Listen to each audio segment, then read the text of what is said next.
नमस्कार मित्रांनो, मी कृषी कन्या स्वप्नेजा। आज मी तुम्हाला डस्ट पावडर कशी मारायची ह्याचे जुगाड दाखवणार आहे। तर मित्रांनो, सगळ्यात आधी आपण ही नायलॉनची बॅग घेतलेली आहे। या नायलॉनच्या बॅग मध्ये हे आपण डस्ट पावडर एक किलोच्या दरम्यान टाकून घ्यायची।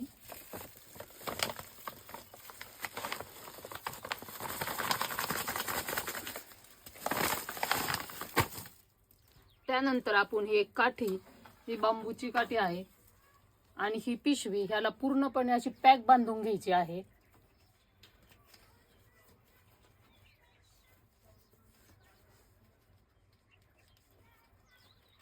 ही पूर्ण पॅक बांधल्याच्या नंतर आपण कांद्यावर एकसारखी बसणार आहे। हे पहा मित्रांनो, किती छान अशी एकसारखी डस्ट पावडर बसते, जेणेकरून आपण हाताने मारतो ना त्यावेळेस आहे ना एका जागेवर पडती। तर ही डस्ट पावडर एका जागेवर पडत नाही, ती सगळीकडे सारखी पडते। पाहू शकता तुम्ही किती एकसारखी पडते।